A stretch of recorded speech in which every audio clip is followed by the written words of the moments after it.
You see your eye contact was good.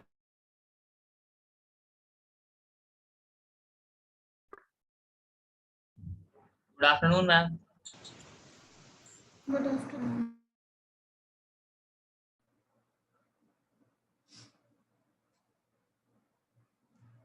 So good afternoon everyone. What, ma'am? Good afternoon everyone. मुझे ये बताइए आज आप लोगों का मार्क क्यों लेने में कोई प्रॉब्लम है?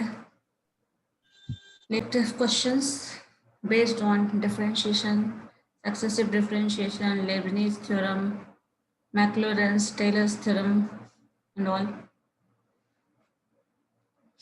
बताओ।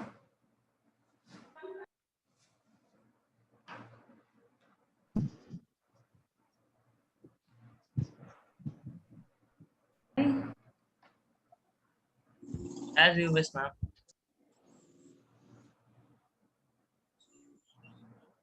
सिंपल कैलकुलेशन बेस्ड क्वेश्चंस होंगे तो बहुत ज़्यादा मुश्किल तो है नहीं, और जो भी आप पढ़े हुए हैं उसी पोर्शन से है।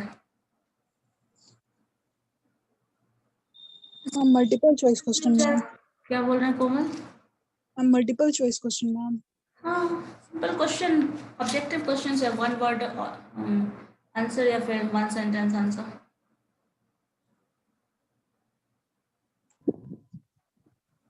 ठीक है। मैम कितना क्वेश्चन वन स्टूडेंट?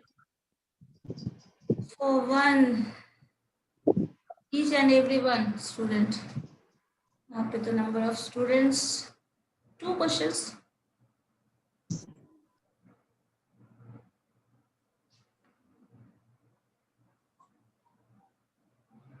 ठीक है ma'am just give me some time ma'am in the next class.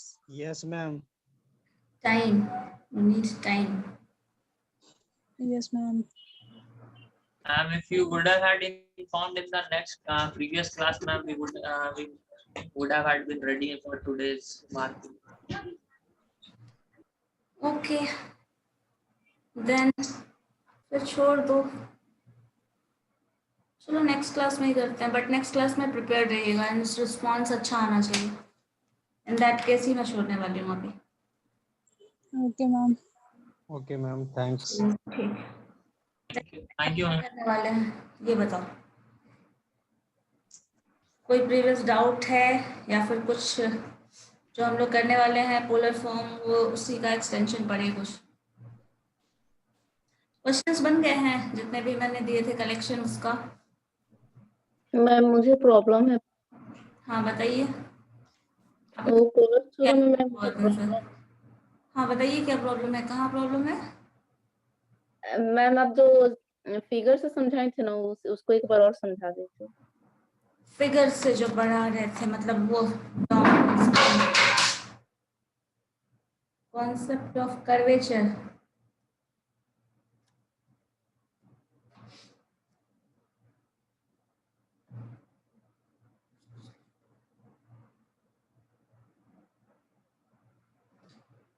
चलो ठीक है। First take the screenshot, please. First take the screenshot, otherwise.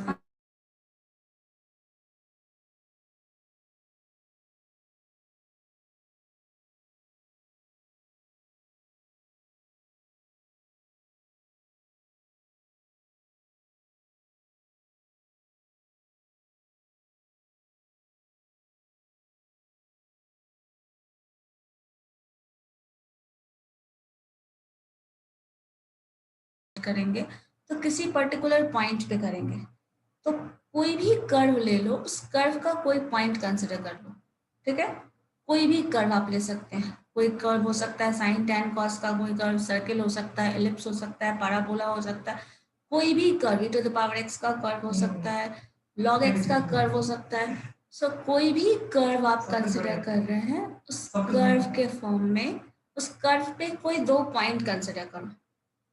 जैसे इस कर्व में लिया गया ये पूरा डॉटेड लाइन वाला जो है वो हमारा एक्चुअल कर्व है।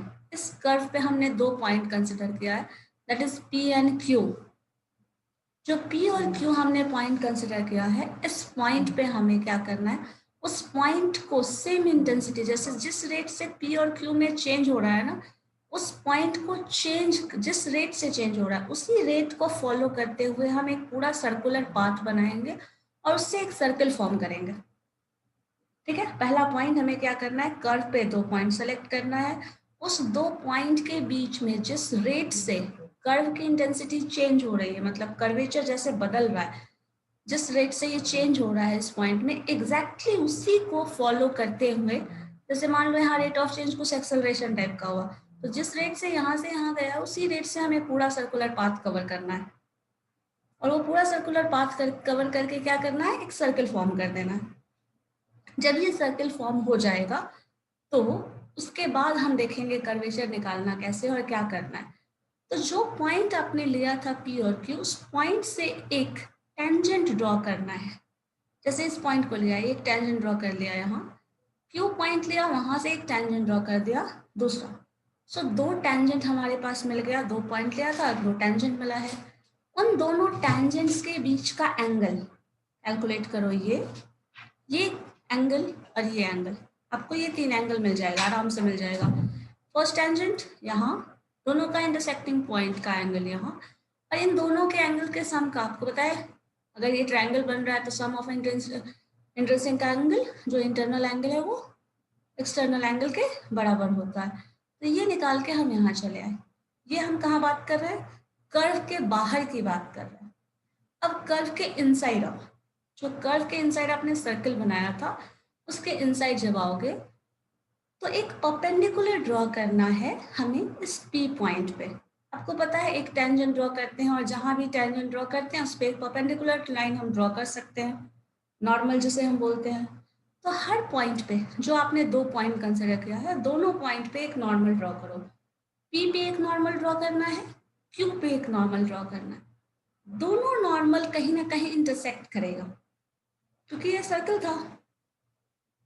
तो अब अगर सर्कल पे ये लेके जाओगे आप दोनों इंटरनल पॉइंट, तो जहां इंटरसेक्ट करेगा that is the centre of circle.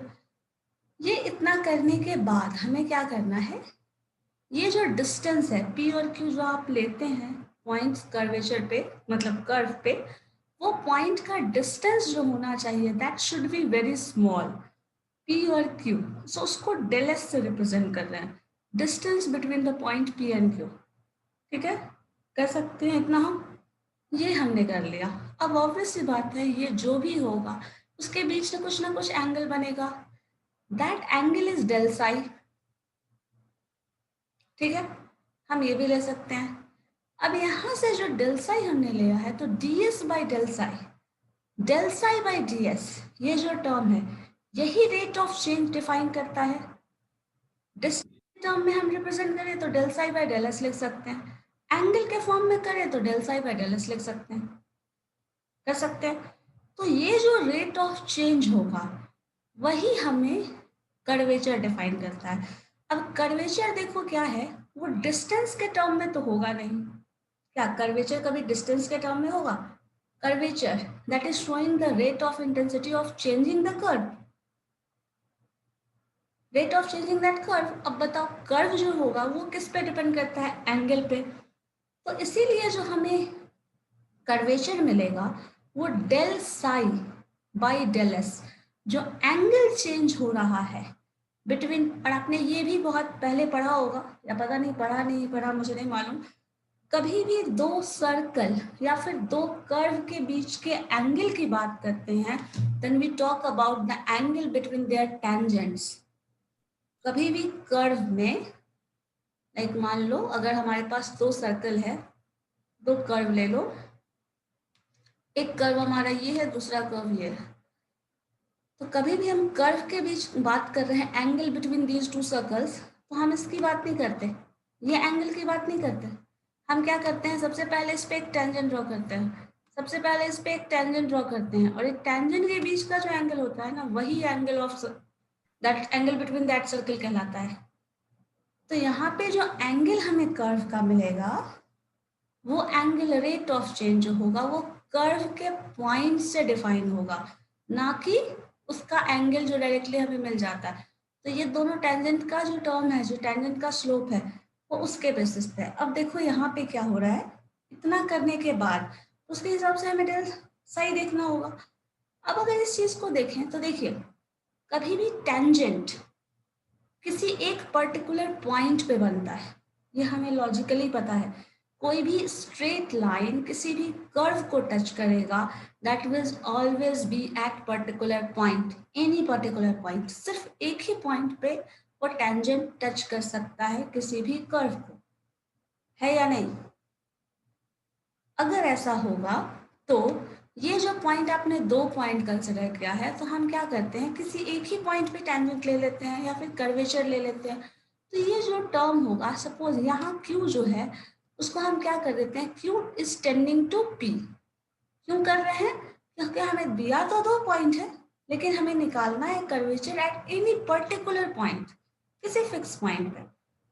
जब फिक्स पॉइंट लोगे तो ये क्या होगा, this is going to Q जो है टेंड टू P हो जाएगा, and Q tend to P हो जाएगा, देन डेल साई जो ये angle between these two points बन रहा है P और Q के बीच, that is also going to be 0। होगा या नहीं? ये उठ के यहाँ आ गया, अब ये दोनों ये उठ के यहाँ आ गया तो क्या हो गया, डिस्टेंस तो 0 हो ही गया, साथ में ये एंगल पे 0 हो गया। अब कर्वेचर निकालोगे तो किसी एक ही पॉइंट पे मिलेगा, इसी पॉइंट पे। और जब इस पॉइंट पे मिलेगा तो टेंजेंट इसका जो बन रहा है, मतलब ये जो एंगल बन रहा है, दैट इज साई। इसलिए हम रेट ऑफ चेंज जो पढ़ते हैं कर्वेचर का, that is del psi by del S, जो आपने लिखा है del psi by del S. और अगर देखो रो रेडियस ऑफ कर्वेचर की बात कर रहे हैं, तो वो क्या हो रहा है, उल्टा हो जा रहा है। आपने कर्वेचर कहा तो del psi by del S, और रो कहा तो del S by del psi, क्योंकि मैंने बताया था आपको radius of curvature and curvature are inversely related. Rho is equal to 1 by kappa, पढ़ा था? Yes ma'am. ठीक है, तो जो रो है वो क्या हो जाएगा, D S by D psi. तो यहाँ पे क्या हो रहा है, distance is changing, distance, rate of change of distance with respect to angle आप पढ़ रहे हो, और इस केस में क्या पढ़ रहे हो, rate of change of with respect to del S. Distance. यही दोनों में डिफरेंस है। तो एक निकल मिल जाएगा तो दूसरा मिल ही जाएगा, because they are inverse relation. Inverse relation है तो एक कैलकुलेट कर लो, दूसरा आ जाएगा। और इसमें हमने जब भी पढ़ा था तो इस टर्म में एक चीज ये भी है, मैंने ये भी आपको बताया था, इस टर्म में और भी बहुत सारा टर्म होता है जो हमें पढ़ना होता है। अब देखो इस पॉइंट पे कर्वेचर बना, कर्वेचर आप इस पॉइंट पे निकाल रहे हो तो एक सर्किल बन रहा है। अब सर्किल का जो जो कैरेक्टरिस्टिक है इस पॉइंट पे सारा का सारा आप डिफाइन करोगे, radius of curvature, centre of curvature, circle of curvature, साथ में कर्वेचर। तो यहाँ पे हम 4 क्वांटिटीज पढ़ते हैं।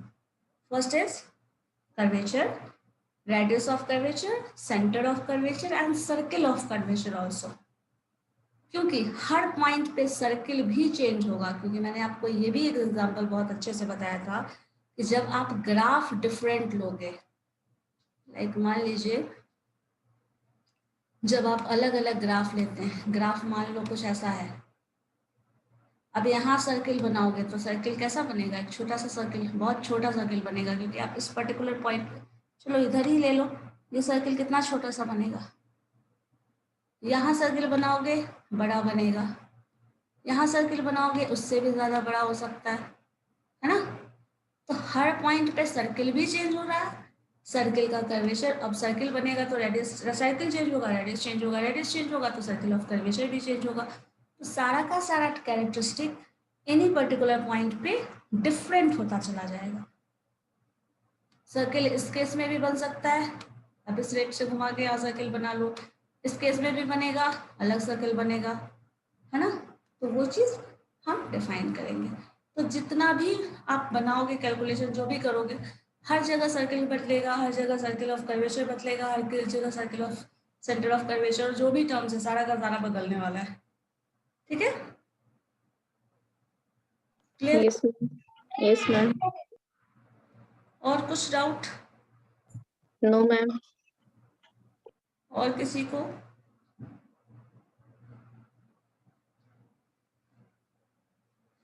किसी को भी कोई डाउट नहीं है? चलो ठीक है, तो हम लोग आगे इसी में और बढ़े। बाकी जो कैरेक्टरिस्टिक है वो यस मैम। क्वेश्चंस जो हम लोगों ने डिस्कस किया था पहले वाला वो सब बन रहा है, शेयर्ड है ये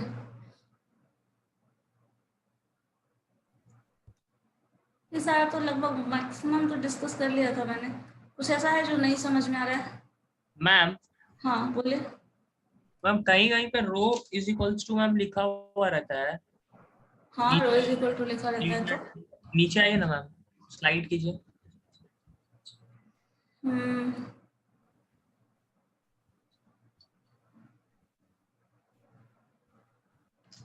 कहाँ सबसे लास्ट है क्या? Yes ma'am, one more ma'am, इसमें इसमें मैम। मैम इसमें ये साइन साइड बराबर is equals to dy by ds कैसे किया है मैम? dy by ds yes ma'am. हाँ निकाल सकते हैं। जैसे देखो ये कुछ ऐसा है, जैसे आप पढ़ते हैं। मैम यहाँ s और साई में कंफ्यूजन हो रहा है मैम, s किसको कहेंगे, साई किसको कहेंगे? साई और एस कैसे कहेंगे, ये कंफ्यूजन हो रहा है। साई तो मैम वहाँ पे स्लोप के एंगल को ना लिया था मैम, जो x एक्सिस के हाँ साथ। हाँ जो फॉर्मूला है उससे कंपेयर करो, कहीं भी कोई कंफ्यूजन हो। जो पढ़ते हैं ना हम लोग सबसे पहले उसी से स्टैंडर्ड फॉर्म उसको मान लो। हमारे पास था del psi by del S, ठीक है, यही टर्म हम पढ़े हैं। And this is equal to, हमें क्या मिलता था? फॉर्मूला याद है? यही। tan sin। चलो ठीक है, ये हमारे पास tan साई है। अब हमारे पास एक टर्म और है जो हमें यहाँ पे नहीं पता, या फिर ऐसा मान लो कि जो हम चेंज करने वाले हैं। जो हमारे पास एक्स वाई होता है, ठीक है, एक्स वाई पोलर फॉर्म में है या सिंपल फॉर्म में है, देख लीजिए जरूरत कहाँ पे है पढ़ने वाली। ये जो है देखो, हमें निकालना क्या है? अगर इक्वेशन हमारे पास इक्वेशन के फॉर्म में है तो हमें निकालना होगा क्या? dy बाई डी एक्स, ठीक है। अब dy by D x directly तो मिला नहीं हमें, तो हमें क्या करना पड़ेगा? dy by ds dy by D, यही करना पड़ेगा। अब देखो इसमें आप क्या करोगे, इसी टर्म को, जैसे लास्ट टाइम मैंने एक चीज के केस में बताया था आपको, चलो इसी को पहले चेंज कर लो, ज्यादा अच्छा है। डी साई,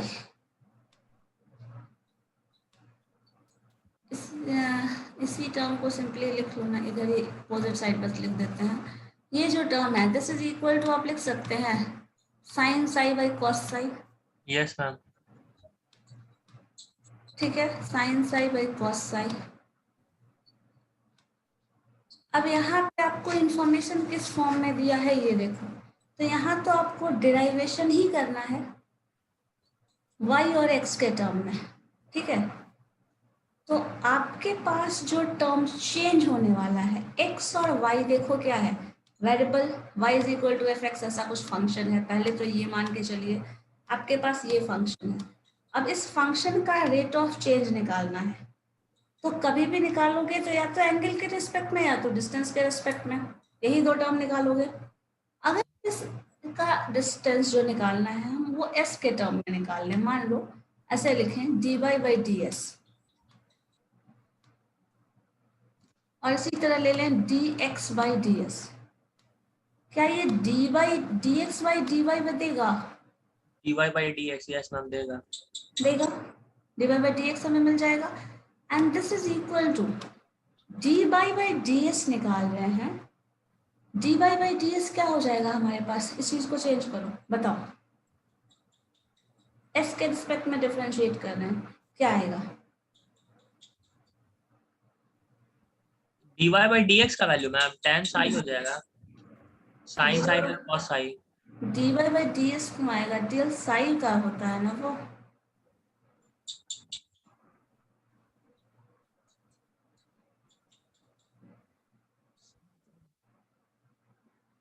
एक मिनट रुक जाओ, फॉर्मूला और इलेबोरेटेड फॉर्म में देखिए, ये जो फॉर्म था आपके पास क्या आता था? 1 प्लस y1 डिवाइडेड बाय, चलो इस टर्म का स्क्वायर होता था हमारे पास, इसका होल पावर 3/2 होता था,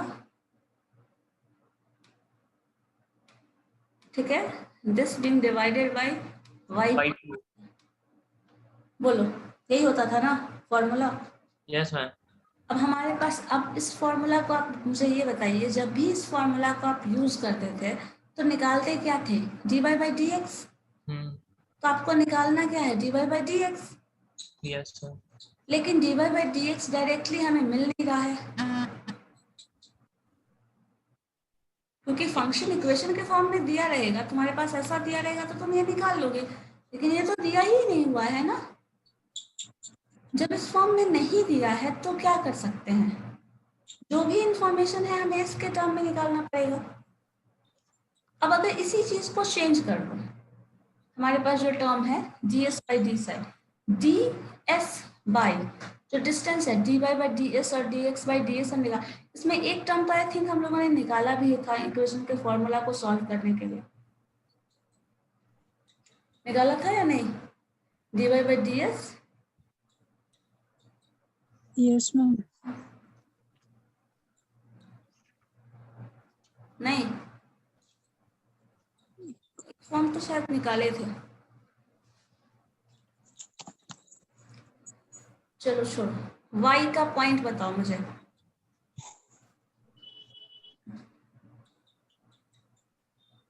y और x, ये जो पॉइंट होता है p पॉइंट आप जो लेते हैं, p पर्टिकुलर पॉइंट है, उस पॉइंट को क्या पोलर कोऑर्डिनेट में मैम, हाँ पोलर में, तो x के लिए हो जाएगा मैम r cos थीटा और उसके लिए r sin थीटा प्लस ये जो दूसरा है r sin थीटा, यहाँ पे थीटा नहीं साई के टर्म में आ जाएगा, तो क्या हो जाएगा,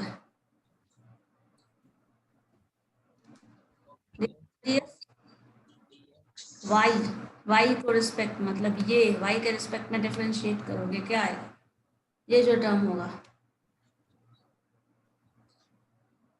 डिफरेंशिएट करके मैम, डिफरेंशिएट करके नहीं, अभी सिंपली लिख सकते हैं ना, बताइए क्या होगा, sine psi cos psi, yes ma'am, y वाला टर्म साइन, x वाला टर्म कॉस, वही बस तो लिखा हुआ है यहाँ पे, देखो इस क्वेश्चन में क्या है, वही है ना,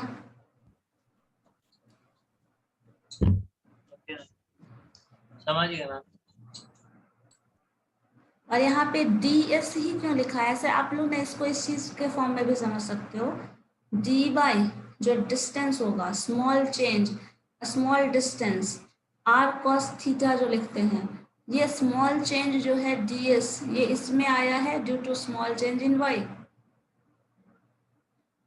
समझ रहे हैं, y is equal to r cos theta जो लिख रहे थे, r की जगह ये आपका स्मॉल ds डिस्टेंस है जो एंगल आप ले रहे हैं, सो इससे ये आ जाएगा।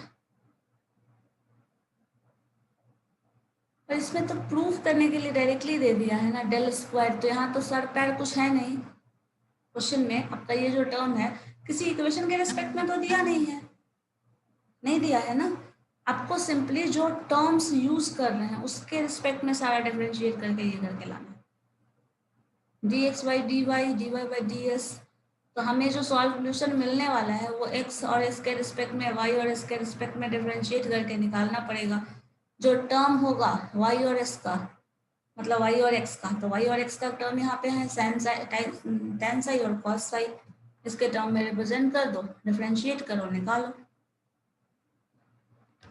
देखो इस क्वेश्चन को हम बता ही देते हैं क्या है,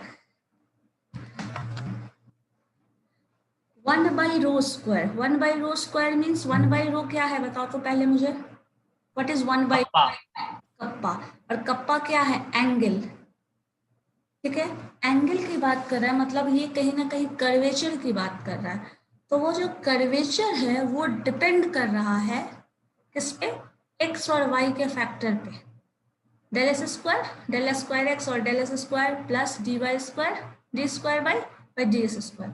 अब देखो यहाँ पे हमें जो फैक्ट लेके चलना है, x और y कोऑर्डिनेट लेकर चलना है, जब x और y कोऑर्डिनेट हम लेकर चलेंगे तो कुछ x और y का कोऑर्डिनेट का कोई वैल्यू होगा हमारे पास, तो x और y जो है वो पर्टिकुलर वैल्यू होगा एक्स वाई के कोऑर्डिनेट सिस्टम में, मतलब अब एक्स का वैल्यू जो होगा वो आप साइन कॉस के फॉर्म में लेंगे और वाई का जो वैल्यू होगा वो साइन के फॉर्म में लेंगे। तो आप यहाँ आपने यहाँ साइन फाई कॉस फाई ले लिया, D Y by D S और D X by D S के फॉर्म में, जो हम आराम से ले सकते हैं। ठीक है, नहीं तो इस फॉर्म को इस फॉर्म से भी आराम से कंपेयर कर सकते हो, जो हमारे पास जो पढ़ा हुआ है D psi by D S, तो इसको आप ऐसे लिख सकते हैं sine psi by cos psi. अब sine psi by cos psi अगर निकालोगे तो ये जो टर्म होगा ये आपका साइन, और ये जो टर्म है साइन साई, और ये जो टर्म है वो कॉस साई। अब साइन साई कॉस साई को आपस में कंपेयर कर लो इस D Y by D S से और D X by D S से। तो यही चीज यहाँ लिखा हुआ है, फर्स्ट टर्म हमें ये मिल गया, सेकेंड हमें इसका डेरिवेटिव लेना है। तो अब यहाँ पे हमें देखना पड़ेगा जो information D Y by D S के टर्म में दिया है, अब आप डिफरेंशिएशन अगर करेंगे इसको तो क्या करेंगे, दोबारा से डिफरेंशिएट करें इस वैल्यू को। जब दोबारा डिफरेंशिएट करोगे तो क्या होगा, इस टर्म का double differentiation, second time differentiate करो, कॉस साई का डिफरेंशिएशन क्या होगा बताओ, minus sine psi minus sine psi, और D Y by D X वाला जो टर्म है ये वाला, इसका क्या हो जाएगा कॉस साई। तो कॉस साई फर्स्ट वाले में देखो इसका डिफरेंशिएशन दिया है cos psi del psi by del S, psi के रिस्पेक्ट में डिफरेंशिएट करना पड़ेगा। अब अगर ये हम कर रहे हैं तो क्या हो रहा है, this is second derivative. Yes ma'am. जब सेकेंड डेरिवेटिव लिखोगे तो क्या हो गया, वाई के स्क्वायर में del square Y by del S square, और कॉस साई तो एज इट इज है, और ये जो पूरा फैक्टर आ रहा है del psi by del S, ये आपको पता है 1/रो होता है, del psi by del S that is kappa, और कप्पा इज इक्वल टू 1/रो। ये जो टर्म आ गया वो सीधे ये आ गया। इसी तरह दूसरा जो टर्म है इसका डिफरेंशिएशन करो, that is minus sine psi del psi by del S, और अगर ये डिफरेंशिएट करेंगे तो सेकेंड डेरिवेटिव फिर से del psi by del S बिनो 1/रो, और 1/रो लिखो, या तो 1/रो लिख सकते हो या तो कप्पा लिख सकते हो, लेकिन यहाँ पे क्या है 1/रो के टर्म में रिलेशन है तो 1/रो के टर्म में ही रिप्रेजेंट किया गया है। अब इस टर्म को और इस टर्म को ऐड कर दो, दोनों टर्म को ऐड करो, और दोनों टर्म को डायरेक्टली ऐड नहीं करना, स्क्वायर करके ऐड कर देना। तो इस टर्म का स्क्वायर मतलब कॉस स्क्वायर और 1/रो का स्क्वायर, प्लस इधर साइन का स्क्वायर 1/रो का स्क्वायर, तो इन दोनों को स्क्वायर करके ऐड कर दो तो ये इक्वेशन आ गया डायरेक्टली।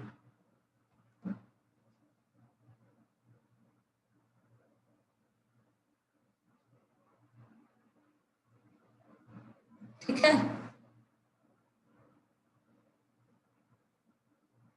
यस बस इतना ही हमें करना था इसमें।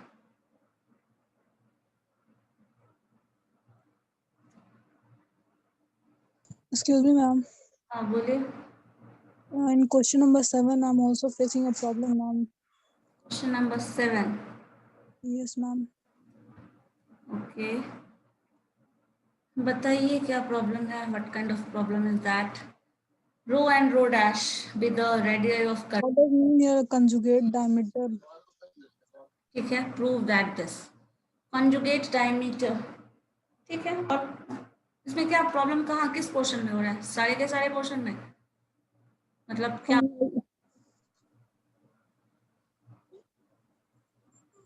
Ma'am, after the differentiating of double differentiation, ma'am. चलो ठीक है, okay differentiation and double differentiation.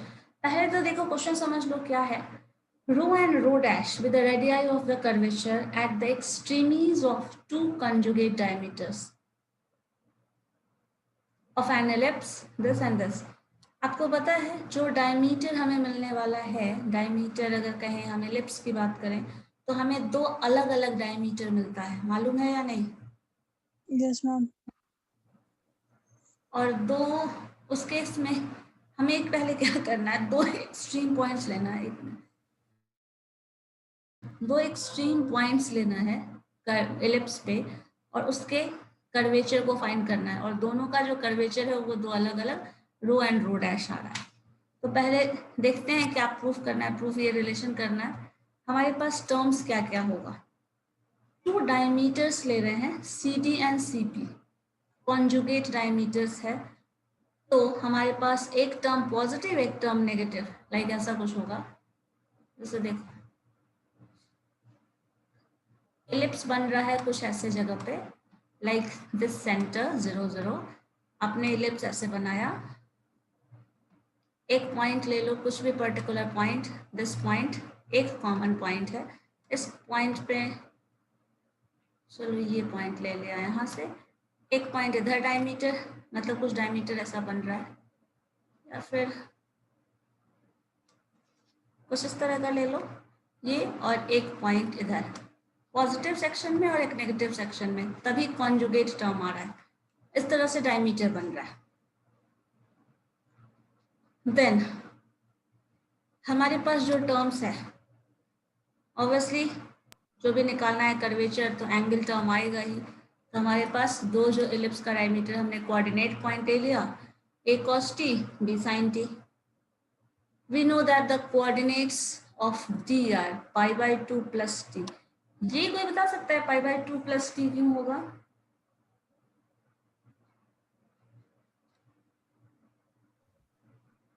किसका मैम?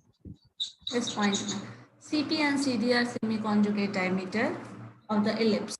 the coordinate हमने जो पॉइंट P पे लिया है that is a cos t and b sin t। तो coordinates of D जो है वो pi by 2 plus t आ रहा है।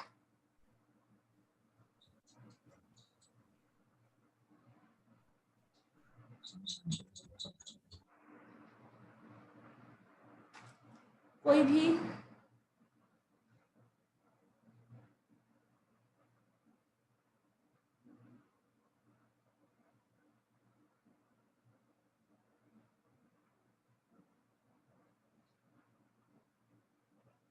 पाई बाई 2 मतलब सिंपल 90 डिग्री है, 90 डिग्री से बात कर रहा है, तो कैसे बनेगा वो?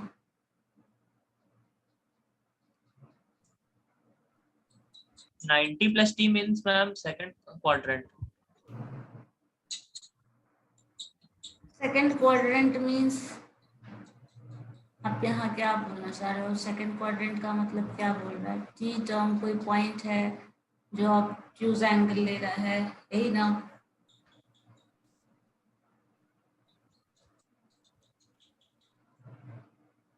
तो ये मुझे बता सकता है एलिप्स का डायमीटर क्या होता है?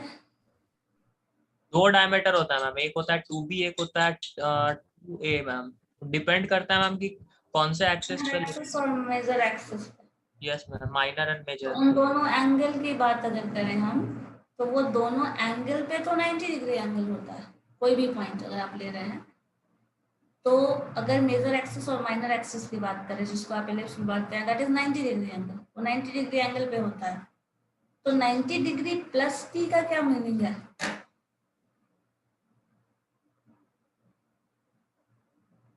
आप लोगों को पता है ये सब सारा टॉपिक क्लियर नहीं क्यों हो गया होगा ना? पहले वाला जो टर्म्स पढ़े हो ना, ये सब क्लियर नहीं है बहुत। टेंजेंट के केस में यही हो रहा था, याद है? प्रॉब्लम हो रहा था ना, फेस कर रहे थे आप लोग प्रॉब्लम ज्यादा टेंजेंट में, कर्व के टेंजेंट्स को निकालने के लिए, क्योंकि उसमें भी बहुत सारा वेरिएशन दिख रहा था क्वेश्चन में। कोई भी कर्व ले रहे थे, टेंजेंट कर रहे थे, कर्व का अपना सर्कुलर पाथ है, जो भी सर्कुलर नहीं, जो भी पाथ हो, एक पर्टिकुलर कर्वेचर का पाथ होगा। दूसरे केस में भी यहाँ भी अपना अलग पाथ है, और आप उसमें क्या कर रहे हैं, रेट ऑफ चेंज कैलकुलेट कर रहे हैं। तो पहले वाला जो टर्म पढ़े हो वो सब गायब है, इसीलिए इतना कुछ प्रॉब्लम हो रहा है। ये सारे टॉपिक में, मतलब इन दोनों में बेसिकली ज्यादा हो रहा है ना, वो दोनों इसी वजह से हो रहा है।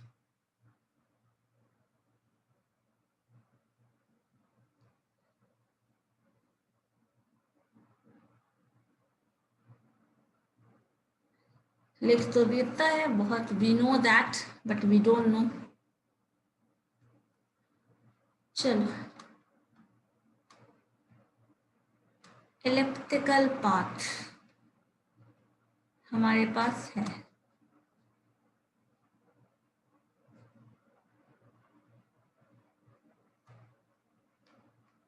इस इलेक्ट्रिकल पाथ में हमारे पास डायमीटर की बात कर रहा है, एक्सट्रीमी से लेके आप 2 डायमीटर ड्रॉ कर रहे हैं। अब 2 डायमीटर जो ड्रॉ करेंगे, अगर हम एग्जैक्टली यही ले लें तो ये टर्म और ये टर्म आ रहा है, और यहाँ पे कह रहा है क्या, कॉन्जुगेट डायमीटर। आपने जो पॉइंट लिया है, कोई भी एक पर्टिकुलर पॉइंट सी ले रहे हैं और सी से सीपी और सी से सीडी, ये पॉइंट ले रहे हैं। मतलब एक पॉइंट तो जो सी ले रहे हो आप, वो कॉमन है, यही है ना। Yes, ma'am. देखो यहाँ लिखा है, आपने जो 2 डायमीटर लिया है, सेमी कॉन्जुगेट डायमीटर्स। अच्छा, डायमीटर था या सेमी डायमीटर भी था। Radius of the curvature at the extremities of the 2 conjugate diameters of an ellipse.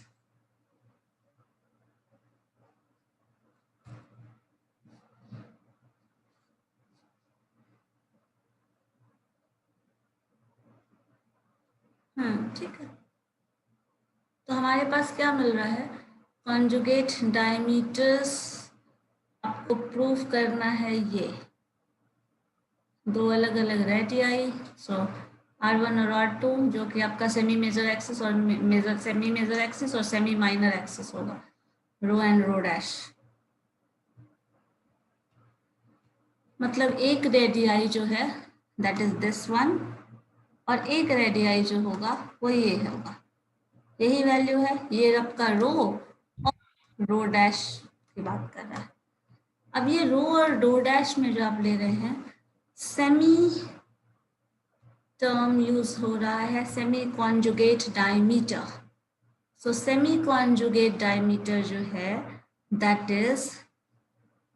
Is not diameter. Semi conjugate diameter क्या बता रहा है, बताओ। सेमी कॉन्जुगेट डायमीटर क्या बता रहा है, डायमीटर नहीं है, डायमीटर का हाफ। डायमीटर का हाफ क्या होगा, radius of the Yes. Of that term. अब बताओ, रेडियस के में आप कोई भी पॉइंट कंसिडर कर ले। जैसे मान लीजिए हमें अगर एक एक्स एक्सिस और वाई एक्सिस लेना है, सिंपल एक ले सकते हो, X minus X, Y minus Y. Conjugate term को आपको पता है ना, एक्स अगर पॉजिटिव इधर है और अगर पॉजिटिव एक्स आप इधर लेते हो तो नेगेटिव एक्स इधर आ जाएगा, Yes, ma'am. एक टर्म तो यहीं से मिलेगा। वाई अगर आप पॉजिटिव लेते हो तो जो नेगेटिव वाई आएगा वो आपका दूसरा टर्म हो जाएगा, मतलब कॉन्जुगेट टर्म आप इसी से निकाल सकते हैं। अब बताओ मुझे, जब हम कोई पॉइंट कंसिडर करेंगे, मान लीजिए यहाँ पे कंसिडर कर ले, ठीक है, एक्स एक्सिस को हम मेजर कंसिडर करके चल रहा है। जब एक्स एक्सिस को हम लेंगे अगर मेन में, तो हमारे पास जो कॉन्जुगेट वाला टर्म होगा वो कहाँ आएगा, एक्स अगर एक पॉजिटिव है तो दूसरा नेगेटिव एक्स इसी सेक्शन में आ सकता है। अगर वाई पॉजिटिव ले रहे हैं तो ये पॉजिटिव वाई आ जाएगा और वाई नेगेटिव हमारा इस सेक्शन में आएगा, यही होगा ना, बताओ। Yes, ma'am.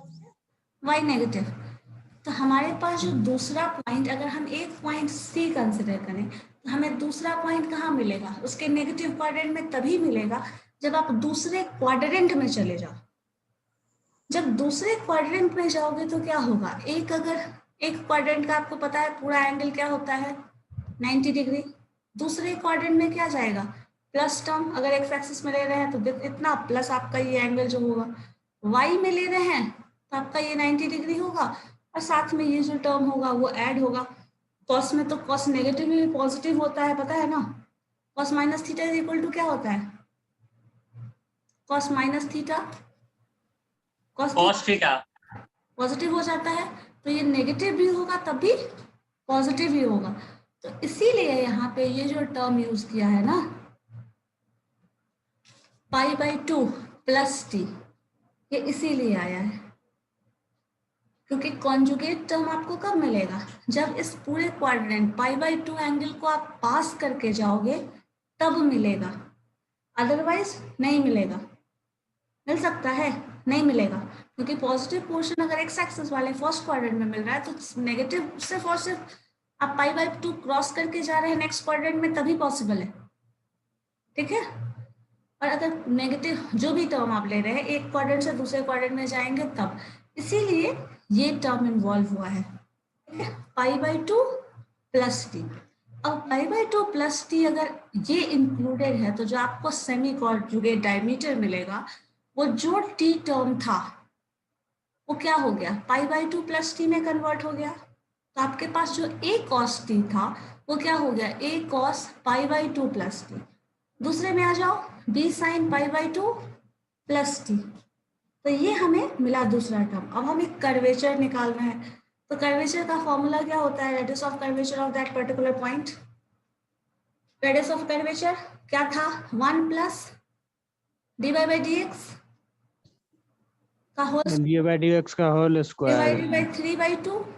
Yes ma'am. पे आप ये पूरा प्रोसेस ही किया हुआ नहीं है, करके देखो तो जो फॉर्मूला हमारे पास है वो एग्जैक्टली वही करके 1 प्लस फॉर्मूला आपके पास है ना, dy/dx निकालिए,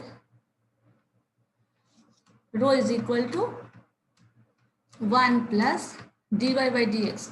dy/dx निकालेंगे तो फर्स्ट वाले केस में यहाँ पे बनाया हुआ है पहले से, इसीलिए आपको वही चीज लिख दिया है रेफरेंस में। 1 प्लस dy/dx हमने ये एक बार कैलकुलेट भी किया हुआ है, देखो इलिप्स के केस में तो यहाँ कैलकुलेट किया हुआ है। देखो इलिप्स के केस में रो, और एक मिनट रुक जाओ, ये हमने किया था ना लास्ट डे, ये वाला तो प्रूफ किया था ना, और इससे पहले ये वाला किया था। बताओ ये क्वेश्चन हमने किया था ना रेडियस ऑफ कर्वेचर निकालने के लिए इलिप्स के केस में। यस मैम किया था, हमने किया था ना, dx/dt dx² ये निकाल के देखो हमारे पास रो इतना निकल के आया था बाय दिस फॉर्मूला। हम लोग लास्ट वर्किंग डे के में इसी को सॉल्व किया था, मंडे को किया था, ये कैलकुलेट करके हमें ये रो आ गया।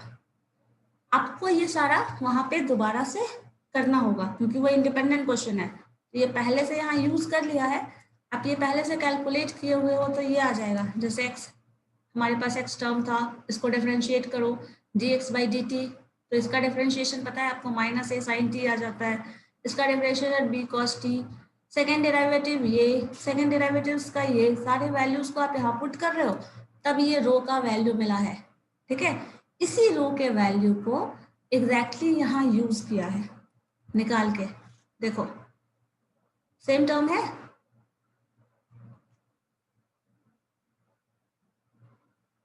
बताइए है सेम टर्म, तो ये आपको निकालना पड़ेगा वहां पे, निकाल के बता दूं। Yes ma'am. बता दो, ठीक है। देखो अब हमारे पास टर्म्स क्या था, x का टर्म जो था xy जो आप लिखते हो वो यहाँ पे क्या है, a cos t, ठीक है, a cos t into a sin t, ठीक है। अब a cos t a sin t में dy/dx निकालो, पहले dx/dt निकाल लेते हैं। x बताओ क्या है, ये है x एक्सिस और y एक्सिस, ये x को ये y को रिप्रेजेंट कर रहा है, तो अब इसको डिफरेंशिएट करो, क्या आएगा -a sin t। बोलिए कोई दिक्कत है इसमें? No ma'am. सिमिलरली dy/dx निकालो, क्या होगा बताओ, a sin t है तो a रहेगा, साइन का differentiation cos t, cos t। a cos t। इसके बाद नेक्स्ट स्टेप में दोनों का डिफरेंशिएशन दोबारा निकालना पड़ेगा, सॉरी ये dt होगा, दिस इज t, t के डिफरेंशिएट कर रहे हैं, ठीक है। अब हमें क्या निकालना है, dy/dx आपको निकालना होता है, तो इन दोनों का रेशियो है ना, तो dy/dx दैट इज dy/dx जब आप निकालोगे तो क्या टर्म आएगा, ये term divided by this term, तो a cos t by a minus sin t sin t। लिख सकते हैं। Yes ma'am. फिर आपको क्या चाहिए था, इसी का दोबारा से डिफरेंशिएशन, है ना,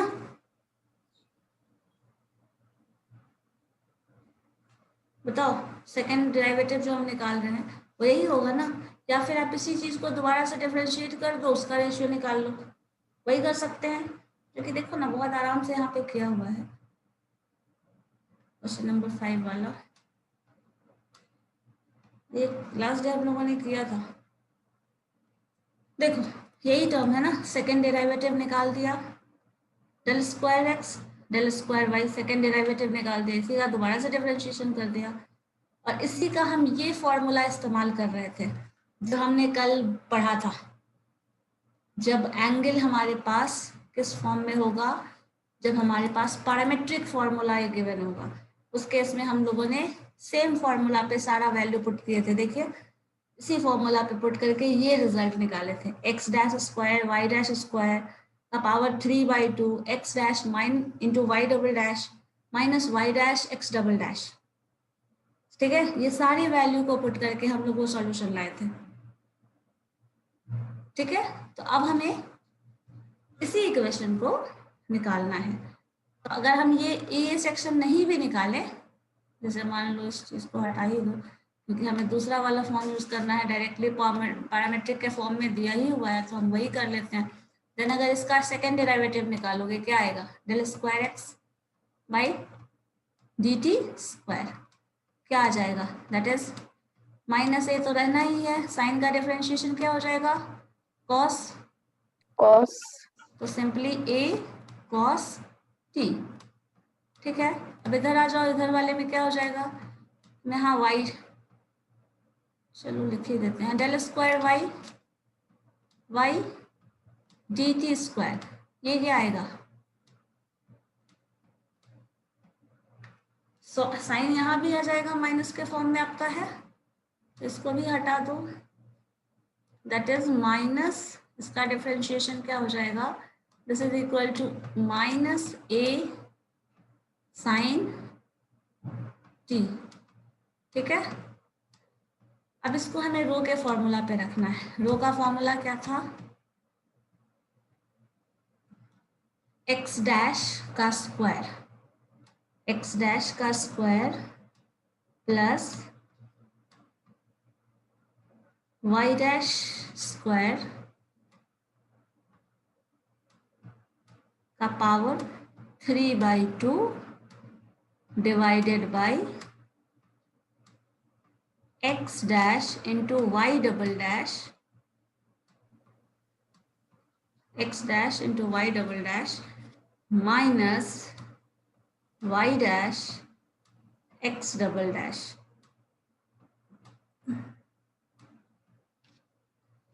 अब देखो एक्स डैश मतलब फर्स्ट डेरिवेटिव जो आया था उसका स्क्वायर, फर्स्ट डेरिवेटिव ये है, इस टर्म का स्क्वायर करो क्या हो जाएगा, ए स्क्वायर,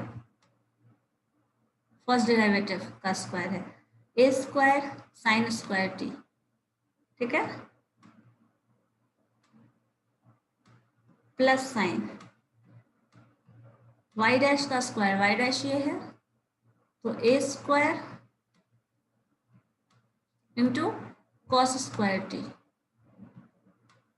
ठीक है, इसका होल पावर 3/2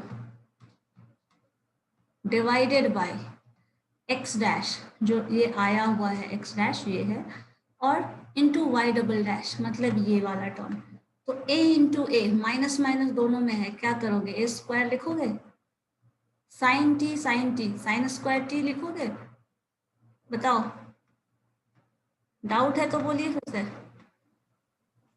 क्या लिख रहे हैं, एक्स डैश का मतलब first derivative of X, Y double dash means Y का डबल डेरिवेटिव ये वाला, तो a into A square minus minus है, sine square cos square T, sorry sine square T, sine into sine T. दूसरे में आ जाओ वाई डैश क्या था, ये वाला टर्म, और वाई क्या है, ये वाला टर्म, दोनों को मल्टीप्लाई करना है। ठीक है, Y dash into X double dash,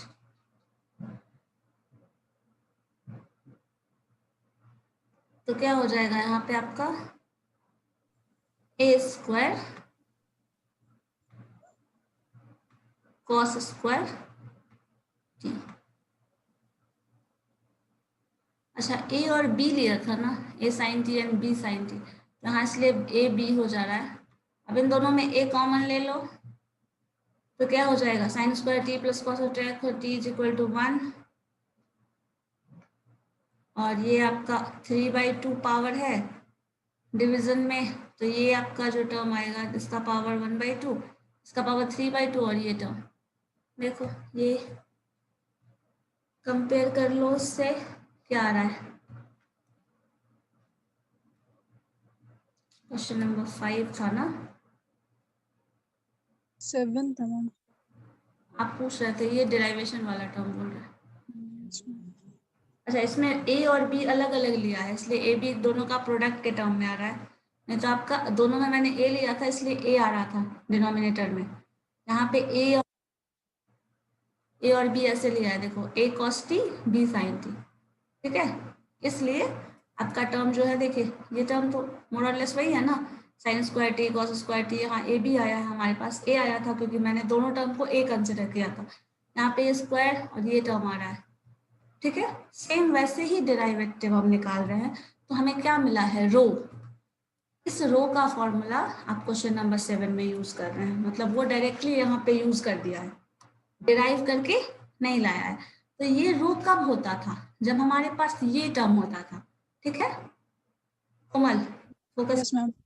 ये रूल कब होगा, जब ये टर्म था, लेकिन अब ये टर्म चेंज होके कहाँ आ गया, इस टर्म में।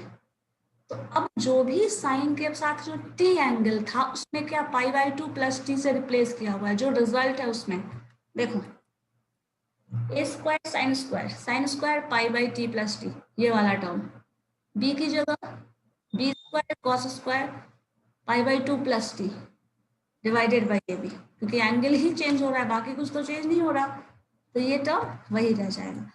अब क्या किया है, पता है आपको साइन π/2 जो होता है प्लस टी क्या होता है, cos T, cos t cos π/2 plus T क्या होता है, sine T, minus sin t.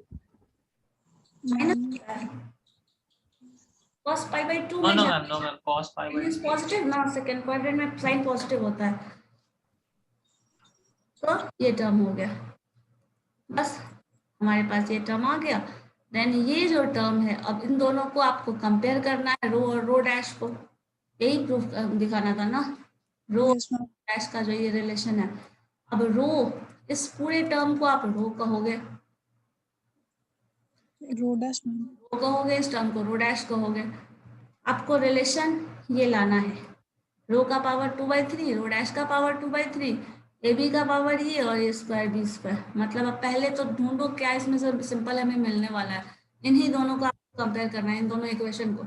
अब इन दोनों इक्वेशन को जब कंपेयर करोगे तो जरा देखो यहाँ पे, ये टर्म जब इधर जाएगा, रो इंटू ए बी करो, इसका पावर 3/2 है, तो उधर चला जाएगा तो पावर क्या हो जाएगा, 2/3 हो जाएगा, अपोजिट साइड में ले जा रहे हैं। यहाँ पावर 3/2 है, ये रो इधर आ गया, रो इंटू ए बी, तो रो इंटू ए बी का पावर 2/3 लिख सकते हैं।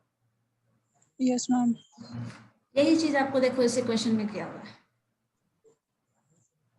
नेक्स्ट स्टेप में इस टर्म में आ जाओ, रो डैश का पावर सेम चीज आने वाला है, ए बी पावर 2/3।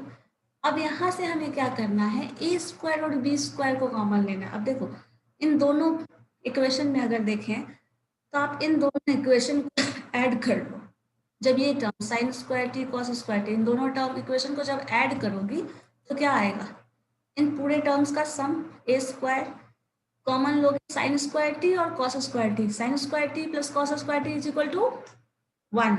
1. दूसरे टर्म में बी कॉमन लो, cos square T plus sine square T that is also 1, so A square plus B square. अब इन दोनों को सिंपली ऐड करना पड़ेगा, ये तो अलग अलग फैक्टर है बिकॉज ये रो डैश है और ये रो है, दोनों का बेस सेम नहीं है, तो आप अलग अलग फैक्टर में ऐड करेंगे, इतना लिख सकते हैं। इसी चीज को ब्रेक करके रो को अलग लिख दिया है, ए बी का पावर अलग कर दिया है, दिखा दिया बस। हम पावर भी हम लोग ट्रांसपोज किए हैं यहाँ पे ना, पावर का ट्रांसपोज नहीं कर रहे हैं, कहाँ ट्रांसपोज कर रहे हैं, तो मैम रो का पावर 2/3 है ना मैम। हाँ तो ब्रेक कर लेना है ना, पावर को ब्रेक कर लिया, ए बी को अलग फैक्टर लिख रहे हैं, रो को अलग फैक्टर के फॉर्म में लिख रहे हैं, क्योंकि ए बी दोनों में कॉमन है, तो ए बी का पावर भी कॉमन है, तो एक जगह आगे अलग लिख लो ना। ये तो हम रीअरेंजमेंट ऑफ टर्म्स कर रहे हैं ना, Yes, ma'am. ये कुछ ऐसा सीरियस नहीं है मैटर, सिंपली आप रीअरेंजमेंट ऑफ टर्म्स कर रहे हो। Okay, ma'am. और इसमें बहुत ज्यादा सर दर्द करने का जरूरत नहीं है। सर्कल, इलिप्स, ये सब जो क्वेश्चन है ना, जो क्वेश्चन का मतलब आपका सिंपल जो फॉर्म एग्जांपल के टर्म में दिया हो, उसी पे बेस थोड़ा बहुत प्रैक्टिस कर लीजिए। और इसमें ज्यादा केसेस मैंने ये भी बताया ना, ज्यादा चांसेस है ना कि आपका एंगल के फॉर्म में ही रहेगा हमेशा क्वेश्चन। इसमें भी क्वेश्चन का वेरिएशन बहुत ज्यादा है क्या? हाँ, टेंजेंट की तरह इसमें, बट टेंजेंट इतना ज्यादा नहीं है, थोड़ा कम है, उससे कम है थोड़ा। Ma'am, in the previous year, ma'am, there is no question from this kind of thing. All questions are in form of polar, ma'am, polar form. Polar form तो ऐसा जरूरी नहीं है हमेशा एकदम डुप्लीकेट कॉपी भी पूछा जाए। पोलर फॉर्म हो या फिर आपका इस फॉर्म में एक्स वाई कोऑर्डिनेट के फॉर्म में हो, एंगल थीटा के फॉर्म में, दोनों तो मोर और लेस एक ही जैसा है ना। एंगल की बात तो करेगा ही दोनों केसेस में।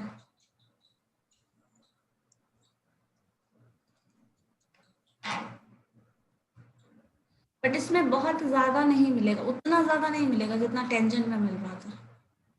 बट हाँ होगा, उसी के कंपैरिजन में क्या हो, क्योंकि बाकी सारे में उतना ज्यादा वेरिएशन नहीं है। ठीक है, ये चीज देख। और इस सब में हर केस में ना आपको बहुत ज्यादा अभी लग रहा है ना, जब आप सारा क्वेश्चन को कंपेयर करके देखना ना एक दूसरे से, तो देखो आपको सारे केसेस में इसमें भी वो टर्म कैलकुलेट करना, ये वही कैलकुलेट रो करके लाया है। इससे पहले वाले क्वेश्चन में देखो उसी तरह से रो कैलकुलेट करके लाया है। देखो आपको रो का π/2 और ये टर्म सेम फॉर्म में करके लाया है। इससे पहले वाले में देखो उसी तरह से रो कैलकुलेट करके लाया है। ये वाला टर्म सिंपल उस चीज को अलग अलग फॉर्म में जो प्रूफ करना है अकॉर्डिंग टू दैट चेंज कर दिया। इससे पहले जाओ वही रो लाया गया है ना। हर केस में वो रेडियस ऑफ कर्वेचर से ही रिलेटेड है मोर और लेस। इससे पहले वाले में चले जाओ, ये भी रो टर्म का ही रिलेशन है कर्व के फॉर्म में। फिर इससे पहले भी चले जाओ, रो का कैलकुलेशन ही है ना। इसमें एंगल का बेसिस दिया हुआ है, इसमें रिलेशन वही रो के फॉर्म में ही रिलेशन है। तो मैक्सिमम केसेस में आपको radius of curvature he important है। रेडियस ऑफ कर्वेचर मिल गया, एंगल मिल गया, एंगल मिल गया तो बाकी का सर्किल और पॉइंट हम लोग निकाल लेंगे।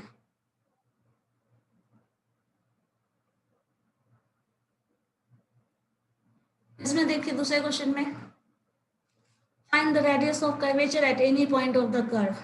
कर्व दे दिया है, कर्व का एक्स कोऑर्डिनेट वाई कोऑर्डिनेट दिया हुआ है। इस एक्स वाई कोऑर्डिनेट से आपको कर्वेचर का पॉइंट निकालना है। क्या करोगे, यही रो निकालना है ना, रेडियस ऑफ कर्वेचर।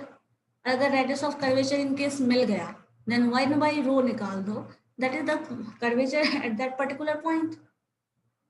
यही है ना।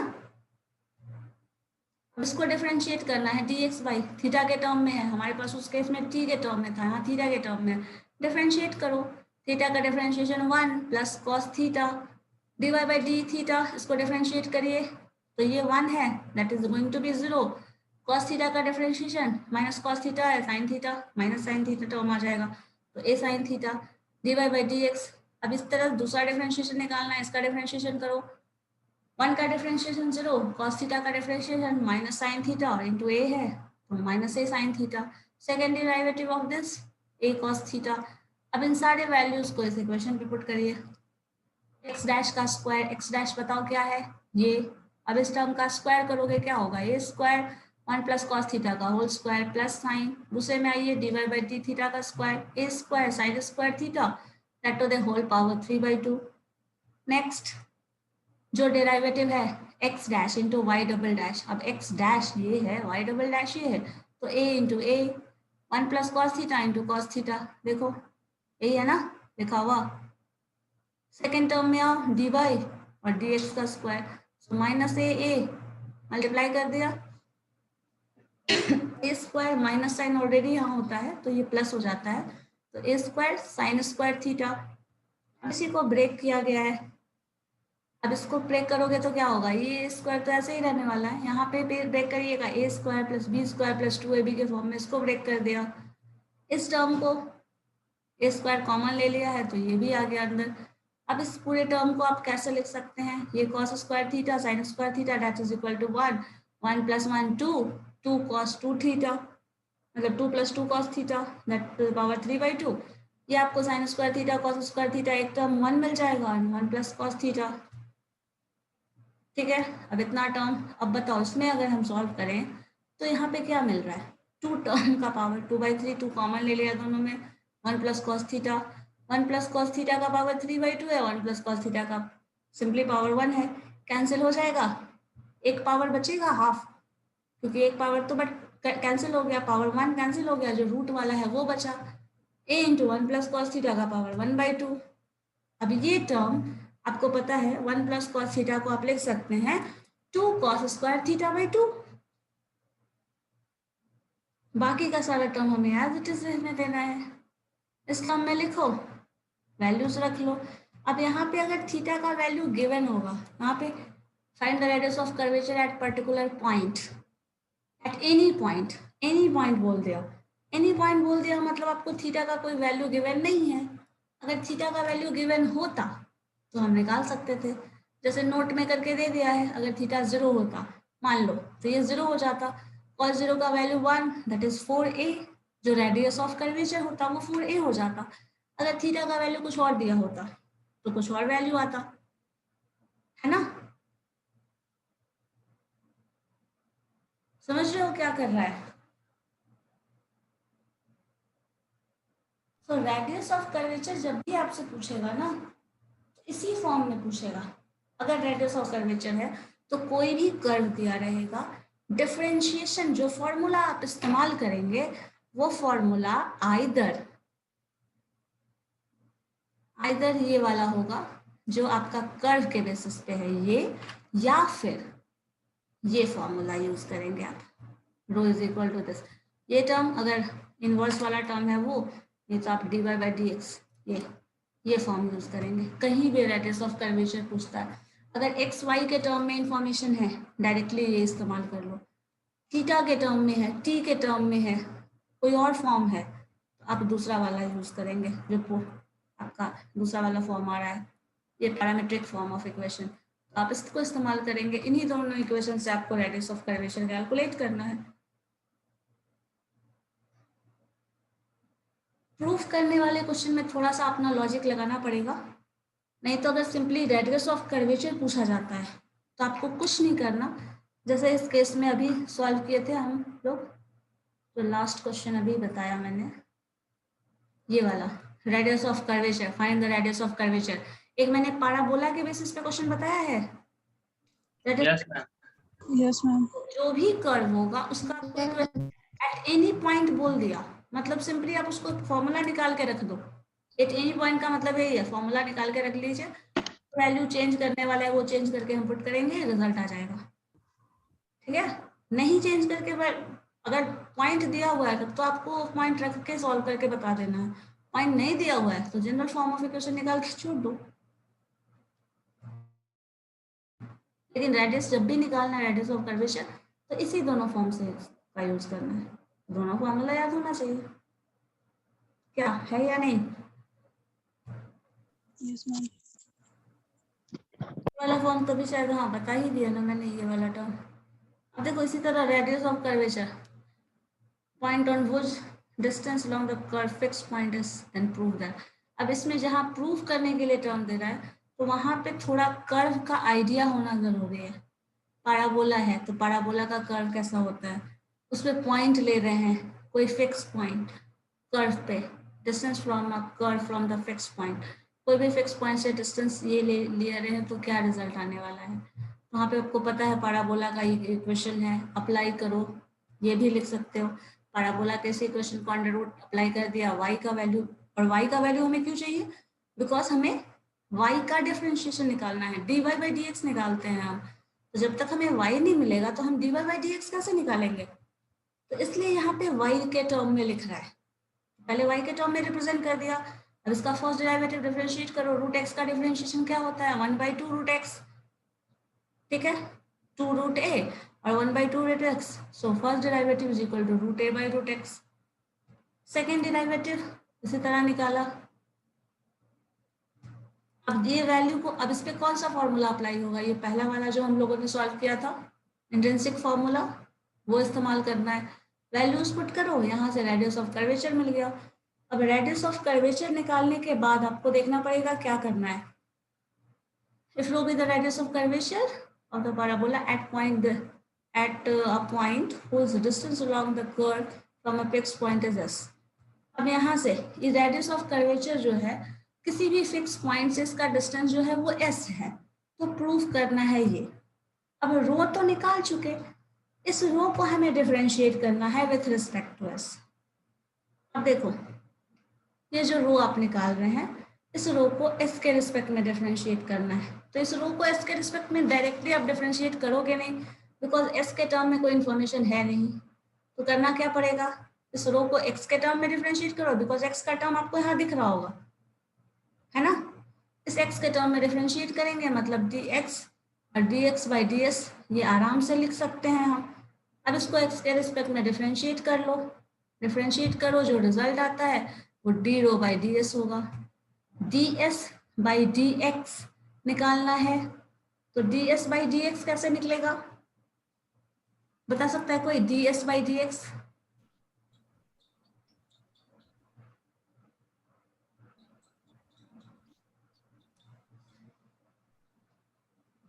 बताओ कोई। रेसिप्रोकल कर देंगे मैम।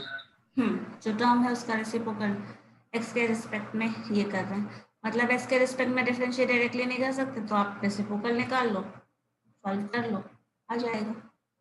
सारे वैल्यूज को पुट कर लो, सिंप्लीफाई करो, करके देखना। ये लो आप लोग समझे, ये पीडीएफ शेयर किया हुआ है ना आप लोगों को? Yes ma'am. शेयर किया हुआ है, करके देखो आप लोग। तो इसमें हम लोग फिर आगे सेंटर ऑफ कर्वेचर और वो वाला टर्म पढ़ेंगे, ठीक है। सेंटर ऑफ कर्वेचर और सर्किल ऑफ कर्वेचर क्या होगा। और ये जो कुछ भी है ना, रेडियस ऑफ कर्वेचर में इतना प्रॉब्लम है, बाकी सेंटर ऑफ कर्वेचर और सर्किल ऑफ कर्वेचर फाइंड करने में कोई दिक्कत नहीं होगी। Polar form ma'am? Polar form नहीं किया है, ठीक है, वो भी कर। Excuse me, ma'am. हाँ बोलिए। Ma'am, this topic is also covered for the mark, ma'am. No, this is not going to.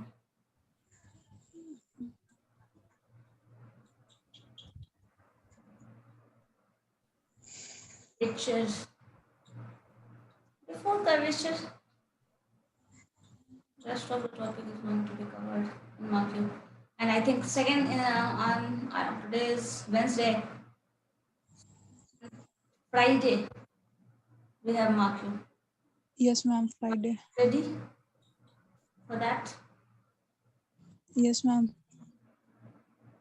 Okay ma'am, तो नेक्स्ट वीक से हम लोग पूरा इसका और जो भी डाउट्स वगैरह हो वो भी आप कलेक्ट कर लेना। मार्क्यू जितना पढ़ने बैठोगे तो ऑब्वियसली मार्क्यू के लिए पढ़ने बैठोगे तो डिटेल स्टडी करोगे, जो भी डाउट्स होगा जो भी होगा सारा कलेक्ट करके रखिएगा।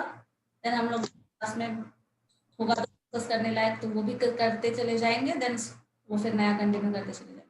क्योंकि इस टॉपिक में अगर हम मुझे कुछ पोर्शन कर्वेचर में बताना है, मैक्सिमा एंड मिनिमा बताना है, उसके बाद ये पूरा जो आपका डिफरेंशियल कैलकुलस है वो पूरा टॉपिक कवर हो जाएगा, ठीक है।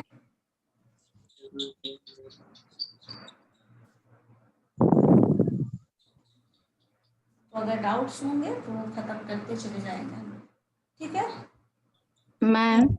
हाँ बोलिए। मार्किंग में पोलर से भी देंगे, पोलर थ्योरम से? पोलर फॉर्म का बाकी जो रहेगा वो होगा, मतलब कर्वेचर छोड़ के बाकी सब कुछ रहेगा। Okay ma'am. और कॉपी पेन लेके बैठना सब लोग, कुछ क्वेश्चन होगा सॉल्व करने के लिए भी, तभी तो मैथ्स में आंसर दोगे, ओके मैम। ठीक है। और ज्यादा टफ भी नहीं होगा, बट हाँ रिजनेबल जो लेवल है चेक करने के लिए जरूरी है। चलिए ठीक है फिर, और कोई क्वेरी है बताइए।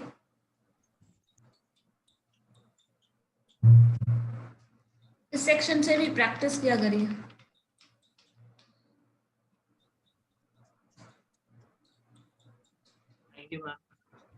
ओके देन, अगर नहीं है तो नेक्स्ट क्लास